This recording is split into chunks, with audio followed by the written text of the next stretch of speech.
Welcome to SciTech Culture with Steve Kern and Ben Warner, where we examine science, technology and culture in the 21st century. Visit our website at scitechculture.com. So I was listening to a tech podcast this week, although I listened to quite a few. During the week, it's always of interest. I always like to listen to some of these things. And there was one from the, I think it's the Lou Later channel. He's the Unbox Therapy guy, and we've kind of, gushed over his studio setup in the past with his all his studio space, etc. that anyone would love to have. But anyway, he was having a discussion with someone on in one of his shows this week, where he was talking about content creation for YouTube. How do you deal with the fact that you're trying to produce something and also hit the algorithm so it gets the views, etc. There was a discussion in there about TikTok as well, and how that's providing some influence in all of that. Thought it was quite interesting. So thought we'd discuss a bit about TikTok versus YouTube, for lack of a better thing. But before we get into that, though, I did want to just mention this particular topic, with YouTube announcing that they were going to remove all anti-vaccine misinformation off of their channel, off of their platform. That's going to be really interesting in terms of how they're able to actually execute that and actually get the right videos off. Given the sheer volume of content, I can't imagine that there's a crack team in the back, manually ticking a checkbox against these videos and catching everything. They'd have to have some sort of algorithm to try and, swamp all of this up. And if whether they catch out, valid videos that might have the wrong hashtag on it or something, or whatever, that end up getting banned as well. I guess there was a sense that it was going to go this way anyway for these types of platforms. I'm sure Facebook's probably not too far behind in terms of particularly if it gets mandated at a government level or something like that. It is quite interesting, and I guess the intended idea is to prevent the spread of misinformation on the platform. But I just wonder if it actually would do that in terms of execution, if that makes sense. Oh, it makes perfect sense. And look, I guess I think about this a little bit differently, only in terms of if they can remove all the misinformation about vaccination, why can't they remove all the misinformation from YouTube? Yeah. It's been interesting over the years, like when it became an issue with the music industry, YouTube was very quick to stop or ban people's videos that might have misappropriated music industry, like revenue streams. Yeah.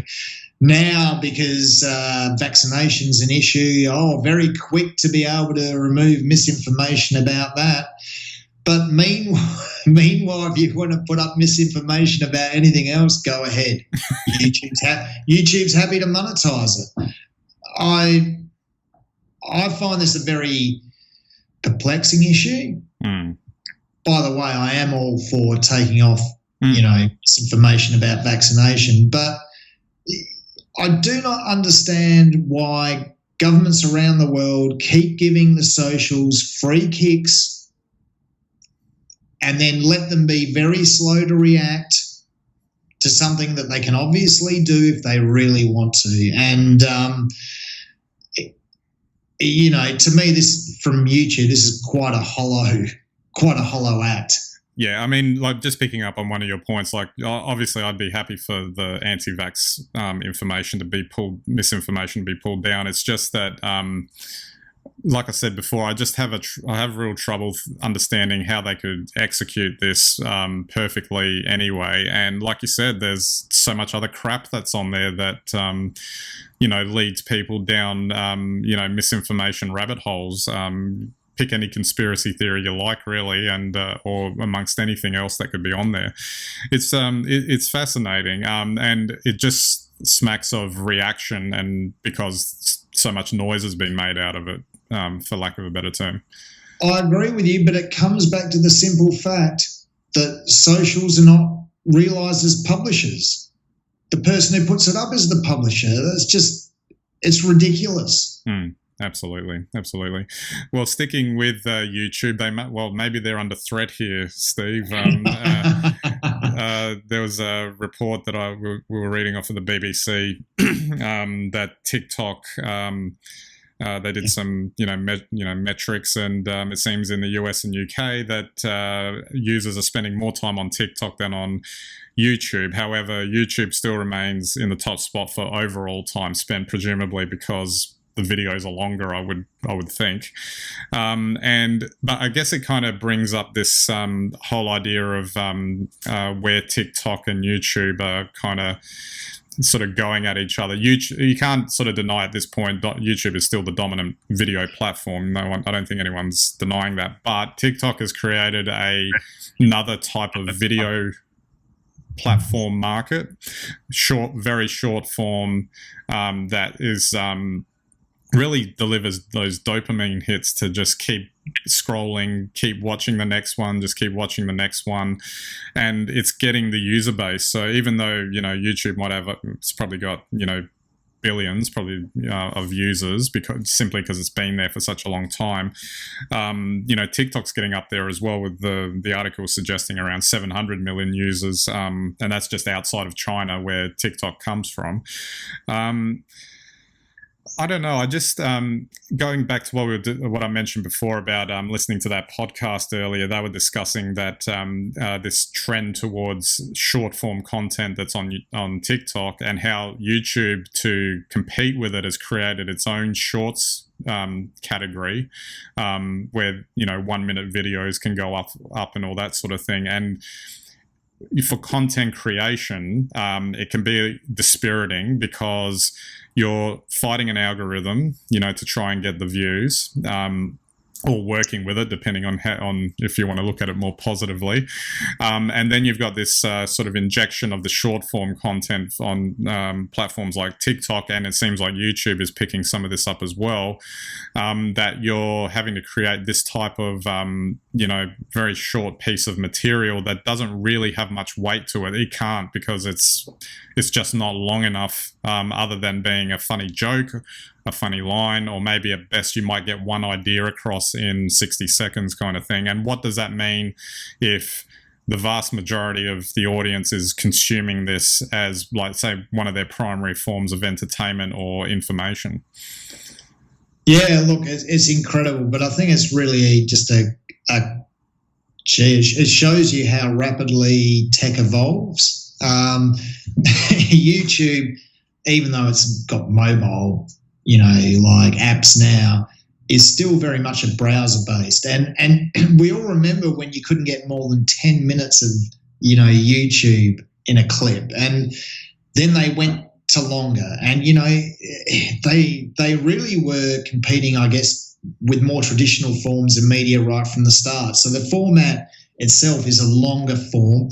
It's a video. I mean, everyone goes to YouTube for a how-to video, minimum for those 3 minutes, and most of the 9 minute ones could be 3 minutes, but those people don't know how to edit. It's about longer form content, whether it's sort of previews or even the whole thing that somebody's ripped off, and yet YouTube can't work out how to stop those people doing it. But you look at TikTok, it's a mobile based platform. It's not a browser based platform. And it's a meme-based platform. So its content is about memes, and they're delivered. YouTube, I think, probably straddles the browser, the traditional content, the targeted content all at once. And I don't know enough about how YouTube works, but they probably need two algorithms, and they're probably working on two algorithms for it. Mm-hmm. And that's really where the battle is. If you're on TikTok, then TikTok knows what you like, and the easiest way to feed you what you like is in smaller and smaller and smaller chunks. Indeed. That's where we're headed. Indeed. The whole sort of topic actually made me think of even just our setup, because it took me back to when we started podcasting, and we were throwing around sort of those basic ideas of what format we were going to do, how long is it going to be, etc. And I remember we sort of decided on roughly a 15-minute sort of time frame as an average for each episode. Now we've gone under that. I think the shortest episode we've ever done was probably 9 minutes, and the longest was probably 26, 27 minutes. But the idea is that we thought at the time, this was, a decade ago, that 15 minutes would be the right way to go, because that was long enough to get some discussion in, while at the same time not being so long that the user kind of clicks off and goes off somewhere else. That was back then. What I find interesting now is that there's this prevalence, and they're on YouTube as well, but I guess it's more in the podcasting space, where you get really long form discussions happening, 2-3 hours long, to really properly discuss a subject. Almost to the other end, you get this like sort of 60-second clips of things, and it made me question: do we actually still need to do this in the same way, in terms of, does it have to be an average of 15 minutes each time? Should we do one that goes for an hour? Should we do one that goes for 2 minutes? And it really does make me wonder, well, does any of that matter anymore? Because it's really just potentially what trend you're clicking into. What's the title of your video that will send you up the algorithm the best? And it almost doesn't matter how long it is. Well, you're on a really interesting area here now with this discussion, because as we know from a content perspective in the past, it was people would purchase, your publisher like YouTube would purchase your content based on how many eyeballs it was going to get. And, that could determine the length, the topic, etc., etc.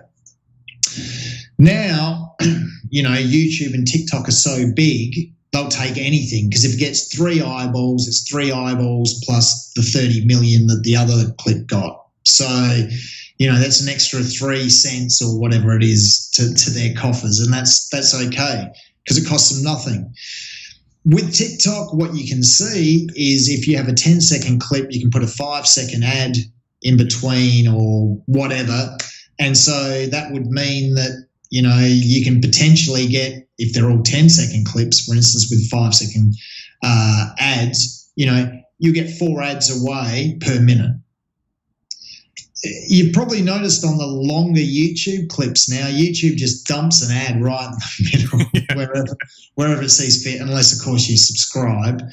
Their model just doesn't quite work.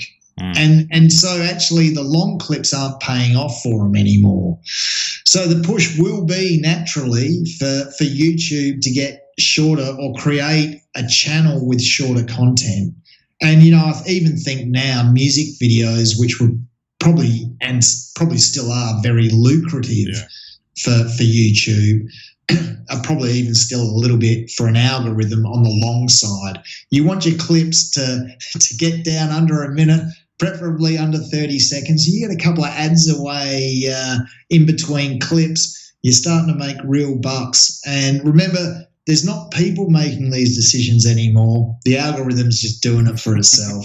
Indeed. And I guess just finally, maybe I just wanted to touch on content creators themselves. And I say that because there was this funny thread on Reddit that I saw. Someone made this funny clip of these TikTok users, and they started the video by saying, highlighting these particular users that were putting some really interesting sort of pieces on there, and they only had 45 subscribers or whatever, and the person that was the most followed on TikTok, he was insinuating had no talent, because all they were doing was just holding their camera up in front of the mirror each day and putting funny faces on. While I thought it was more on the extreme side, and obviously it was highly selective because of who he picked, and it was only a random selection, I thought it was kind of an interesting discussion around content creation in terms of its value for the content creator.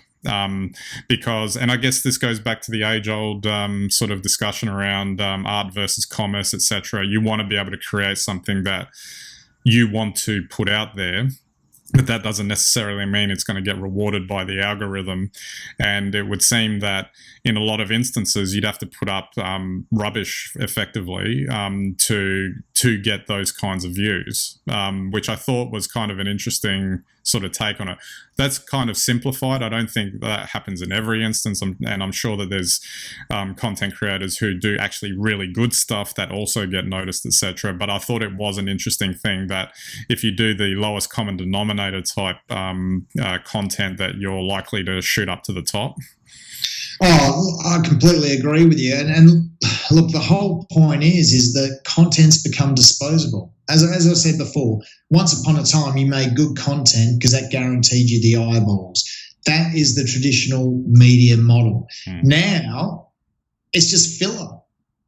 If I watch the first 5 seconds of a Google ad and then I skip, and then I only watch 3 seconds of the video because I go, oh my God, this isn't what I want, and I go to another video and I get another Google ad, Google's doing much better than if I watch even the full ad at the start and then watch a 10-minute clip. And this is, I think, the point that also the algorithms are making these decisions now. So it's not even some guy with a cigar thinking, geez, if I can just churn more ads through. The point is the algorithm knows that if you're probably going to watch for a shorter time, you know, if your attention span, if your average view of a video, for instance, is, 25 seconds on a 5-minute clip, then I'm only ever going to feed you a 5-minute clip to get the 25 seconds to get 2 ads in a minute. Yeah. Once again, no person could come up with an idea like that because it's completely counterintuitive. It doesn't actually make any sense, but an algorithm can see it and maximize it. And I think this is the thing when people worry about Skynet and the Terminator, I think it's probably more likely happening in your video feed. Indeed, that damn AI. It's not making it entertaining enough for me. Oh dear, oh dear. All right, we might wrap it up there. I don't use TikTok at all, and I just can't find a place for it at all in my lineup. Even you're a traditionalist, Ben. True. Yeah. I mean, I don't mind checking things out, but I just I haven't seen any content on there that interests me. So. And actually, as doing these types of things, I also don't know what I would put on there either. Maybe I'm just getting too old for all of this now, and or whatever. But look, I was an early adopter of Vine. I don't even know if Vine's still going, but that pretty much convinced me there's no future in super short content. Absolutely. All right. So don't forget to check out our website, SciTechCulture.com. You can get all of our links and content there. You can subscribe to our YouTube and Vimeo channels, our RSS feeds, and watch us on any and all of your devices. And we greatly appreciate your visits to our website.